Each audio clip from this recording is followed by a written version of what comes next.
Hello students, class 6 SST chapter 2 globe latitude and the longitudes. We have read about the latitudes and now we are going to start the topic, and it is topic what are the longitudes. Clear? So to fix the position of a place, किसी भी स्थान के position को जो है वो clarify करने के लिए it is necessary to know something more than latitude.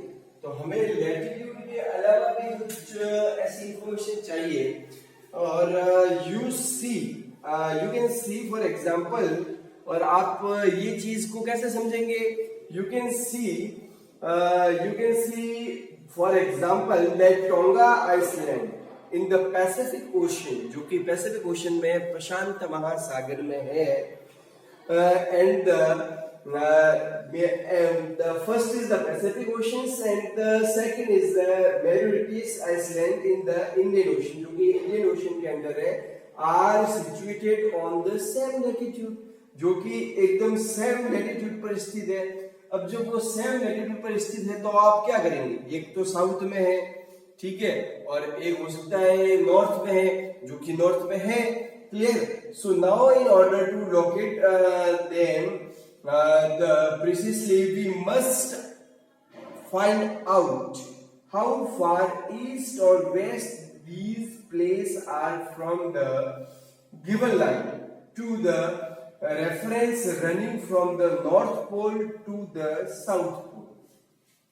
North pole से निकलने वाली जो रेखा है वह उसके ईस्ट साइड में और उसके वेस्ट साइड में जो पैसिफिक ओशन में आया हुआ है, और दूसरा जो इंडियन ओशन में आया हुआ है उसकी अब दोनों जो है वो समान डिग्री पर 20 डिग्री पर स्थित है. क्लियर? 20 डिग्री साउथ लिखा हुआ है एक में, और एक में लिखा हुआ है कि वो इंडियन ओशन के अंदर है. अब इंडियन ओशन में वो किस स्पेसिफिक लोकेशन पर है? खाली अपन ये पता कर सकते हैं कि नॉर्दर्न हेमिस्फीयर में, ये साउदर्न हेमिस्फीयर में, पर ये वो कहाँ है, एग्जैक्ट लोकेशन को हम कैसे क्लेरिफाई करेंगे? तो एग्जैक्ट लोकेशन को क्लेरिफाई करने के लिए आपको ये जानना होगा कि वो नॉर्थ साइड में और साउथ साइड में तो क्लेरिफाई हो गया है. अब ईस्ट साइड में या वेस्ट साइड में कितने मिनट पर और कितने अंश पर वो लोकेशन स्थित है, इससे अपन क्लेरिफाई हो जाएगा कि हाँ ये वो डॉट है जहां पर ये स्पेसिफिक लोकेशन जिसके बारे में हम बात कर रहे हैं वह सिचुएटेड है. तो इसको पता करने के लिए जो है वो लॉन्गिट्यूड्स की जरूरत पड़ती है. तो लैटिट्यूड और लॉन्गिट्यूड्स दोनों मिलकर किसी स्पेसिफिक लोकेशन को क्लेरिफाई करते हैं. Clear? So here is a diagram of the longitudes, and we must find how far the east or the west these places are from a given line to the reference running from the north pole से एक line 0 degree निकल रही है और south pole तक है, ऊपर north है और यहाँ से साउथ. यहाँ पर अब इसके ईस्ट साइड में वो कितनी है और इसके वेस्ट साइड में वो कितनी है. अब इसके साथ ही साथ क्या होता है कि दो चीजें क्लेरिफाई होती है. जब हम ग्लोब पर किसी स्पेसिफिक लोकेशन को जानना चाहते हैं तो अभी वो इसी चैप्टर में आगे क्लेरिफाई हो जाएगा कि कैसे होता है. These lines to reference are called meridian of the longitudes. अब इस लाइन को जो है वो ये जो 0 डिग्री वाली लाइन है, lines of the reference are called the meridians of the longitudes are, and the distance between them are measured in the. अब इसके बीच में जो डिस्टेंस है वो किसमें मेजर किया जाता है? Measured in the degrees of the longitudes. और वो अंशों में इसके जो है अंशों के अंदर इसकी डिग्रीज को मेजर्ड किया जाता है, इसको मेजर किया जाता है, इसको मापा जाता है. और ईच डिग्री, हर जो अंश है, is further divided into minute, उसको मिनट के अंदर डिवाइड किया जाता है और हर मिनट को सेकंड के अंदर डिवाइड किया जाता है. So they are the semi circle. अब ये जो है वो सेमी सर्कल है, यहां से निकलेगा और फिर बाद में यहां से निकलेगा वापस आकर जो है, अगर ये साउथ पोल में हुआ तो ये क्योंकि ये थोड़ा सा झुका हुआ है तो ये नीचे जाकर साउथ, जहाँ पर साउथ पोल होगा वहां पर आकर सभी रेखाएं, जैसे ये नॉर्थ पोल में आकर मिल रही है ना, वैसे नीचे ये यहाँ साउथ पोल में भी आकर ये सभी रेखाएं आगे आके मिल जाएंगे, ठीक है ना।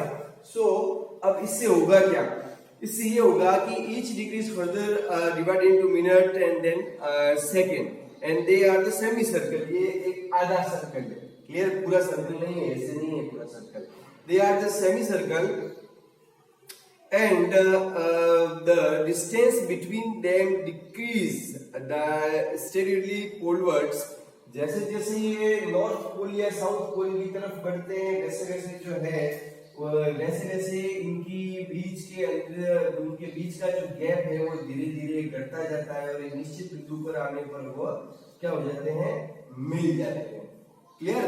तो जैसे जैसे वे नॉर्थ पोल या साउथ पोल के पास पास आएंगे वैसे वैसे इनके बीच की जो दूरी है, उनके बीच की दूरी कम होती जाएगी, इनके बीच की दूरी कम होती जाएगी and the degree the distance will decrease, clear.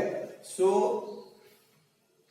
now they are semicircle and the distance between the decrease steadily polwards until it becomes zero, जब तक कि ये पॉइंट के रूप में हो जाएंगे, सारी जो ये लॉन्गिट्यूड्स की जो रेखा है सेमी सर्कल है ये सब एक जगह आकर डॉट पर मिल जाएगी, और शुरुआत में इनकी जो डिस्टेंस है वो ज्यादा है और जब पोल पर आकर वह एक डॉट के रूप में जीरो हो जाती है, clear.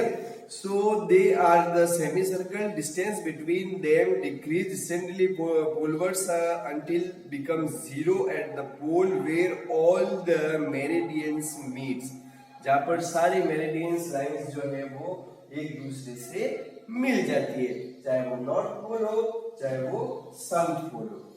Unlike the parallels of the latitude, latitude में जो है वो पैरेलल लाइन चलती थी, ये latitude अगर आपको याद हो वापस में एक बार आपको बता देता हूँ कि यहाँ पर जो है वो इक्वेटर है, उसके बाद में ये पूरा गोल घूमता था, इसके बाद में आगे आगे, तो ये जो है वो सारी पैरेलल लाइन थी, पर इसके अंदर क्या है, unlike the parallel of the latitude, all the meridians are of equal length, सबकी जो लेंथ है वो इक्वल लेंथ की होती है, clear. So thus it was difficult to number the meridians, अब इसलिए जो है वो इनके नंबर देना जो है वो डिफरेंट, बहुत ही डिफिकल्ट हो गया।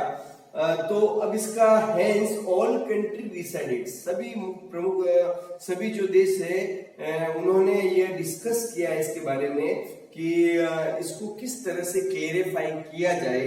तो ऑल कंट्री डिसाइडेड, सभी देशों ने ये डिसाइड किया that the count should begin from the meridian which pass, एक मेरिडियन लाइन है वो गुजरती है कहां से, पास थ्रू ग्रीनविच, एक ग्रीनविच स्थान से गुजरती है, वेयर द ब्रिटिश, जहां पर ब्रिटिश रॉयल ऑब्जर्वेटरी, जहां पर ब्रिटिश रॉयल ऑब्जर्वेटरी है वहां से ये लाइन गुजरती है, ठीक है। इज लोकेटेड, वहां पर स्थित है, ब्रिटिश में जो है वो ग्रीनविच में वहां पर एक ऑब्जर्वेटरी है जो अंतरिक्ष का अनुसंधान करती है, वहां से लाइन गुजरती है, तो उन्होंने उसको जीरो मान लिया, ठीक है। अब जीरो से ईस्ट और जीरो से वेस्ट, क्लियर, जीरो से ईस्ट जीरो से waste.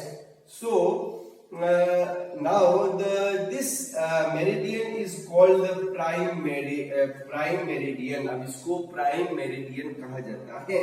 It value is zero, longitude इसकी जो वैल्यू है वो जीरो है, यहां से और यहां पर जीरो है, and from it we count 180 eastwards. अब इस जीरो से 180 लिखा है जो है वो हम ईस्ट की तरफ लेते हुए 180 जो है वो हम वेस्ट की तरफ लेते हैं, clear. 180 and 180 lines from the zero, clear. 180 towards east and 180 towards west, clear.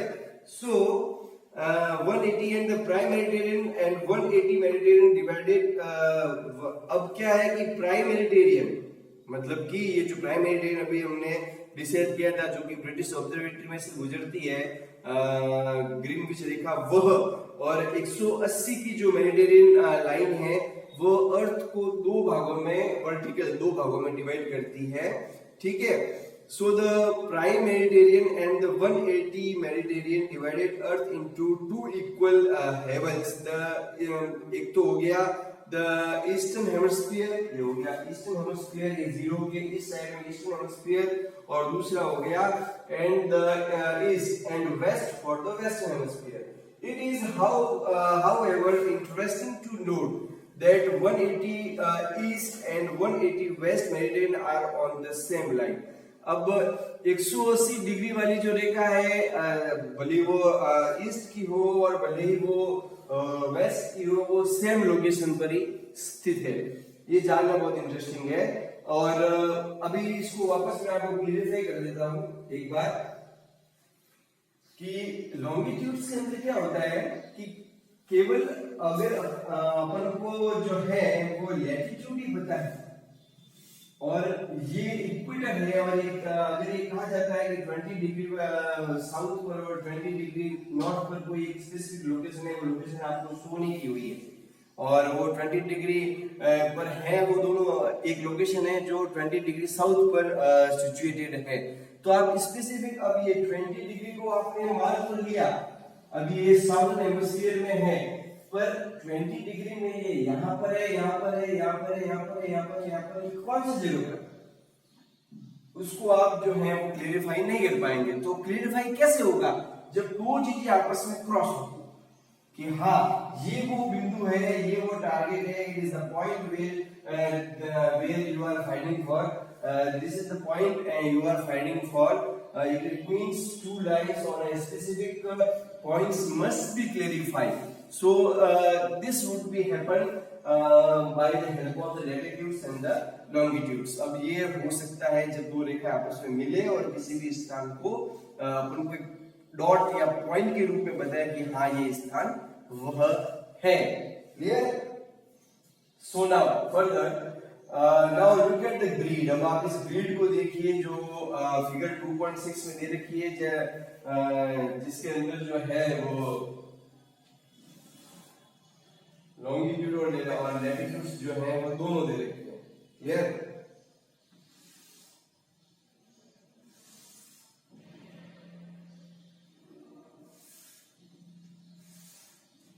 ये दोनों दे रखे हैं। तो अब अगर हमें कहा जाता है कि now look at the grid and the parallel of the latitude and the meridians of the longitudes on the globe, you can locate any point on the globe very easily if you know its latitude and the longitudes. For example, the Dhobri in the Assam is situated in the 26 degree north, 26 degree north। तो north side में आप जो है जैसे ये 90 degree आ रहा है, 120 आ रहा है, 0 आ रहा है, तो हमने मान लिया कि ये 26 डिग्री जो है वो यहाँ पे आ रहा है।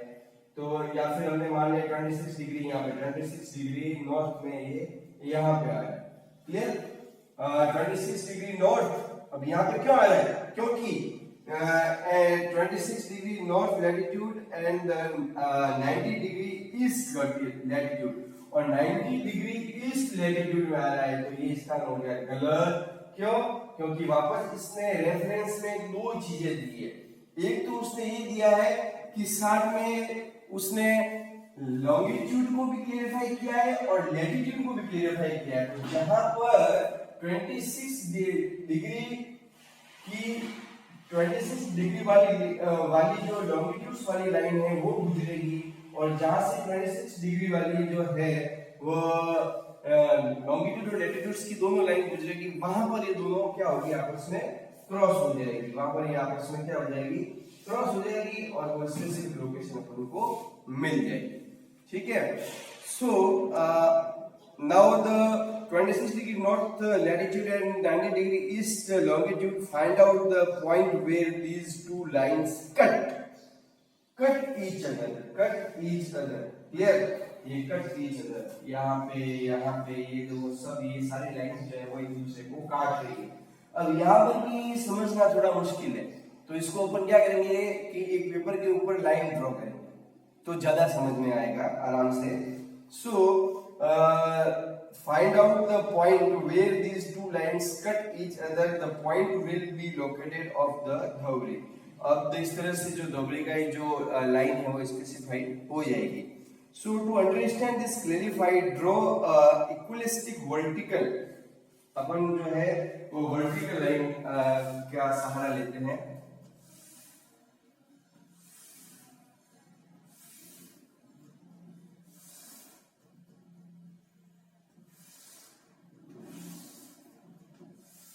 ये वर्टिकल ग्रिड होगी, क्लियर। सो अब इसके अंदर to understand the clarify the draw the इक्वी distant vertical and the horizontal lines on the paper and label the vertical row with the number, clear। It is A, B, C and D. So and here we will give the number 1, 2, 3 and 4 because it is in the minutes। तो अब हमें अगर किसी specific location के बारे में पता है तो अगर हमें कहा जाता है कि B1 एक लोकेशन है, ठीक है। नाउ अब इसके अंदर क्या है that vertical lines now the vertical name the small circle A B C D E। अब जो ये स्मॉल सर्किल है ये अब यहाँ पर कई जगह है जो आपस में वर्टिकल और द हॉरिजॉन्टल लाइन आपस में कट हो रही है, तो इसको अपन नाम दे सकते हैं, ठीक है। और रैंडमली किसी को भी दे let vertical lines represent east longitude. Vertical line जो ईस्ट है and the horizontal line north latitude, और जो हॉरिजॉन्टल लाइन है वो नॉर्थ लैटिट्यूड है। ये बात आपको ध्यान रखनी पड़ेगी क्योंकि ये जो है वो ईस्ट की है और ये ईस्ट की है और ये जो सारी है वो नॉर्थ की है, clear. So now you will see the circle A is located on the circle A is located. अब ये जो सर्किल है वो लोकेटेड कहाँ है, ये ए जो सर्किल है वो कहाँ लोकेटेड है, ए सर्किल लोकेटेड है, it is located A is located on B north latitude and 1 degree east। अब ये क्या हुआ, B north क्योंकि इसने कहा पहले से ही north and 1 east, B north and 1 east। इस तरह से हम किसी जगह पर किसी भी जगह का स्पेसिफिक लोकेशन का पता लगा सकते हैं।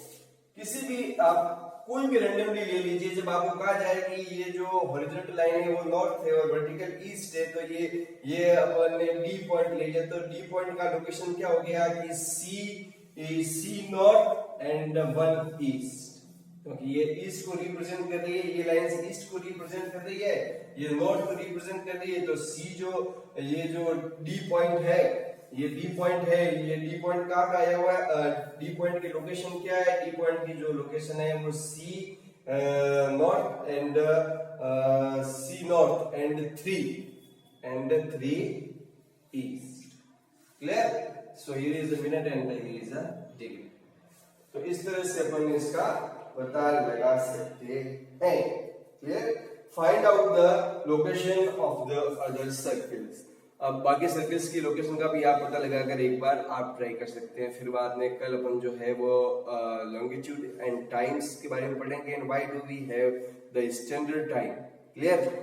तो कल लगभग ये चैप्टर एंड हो जाएगा।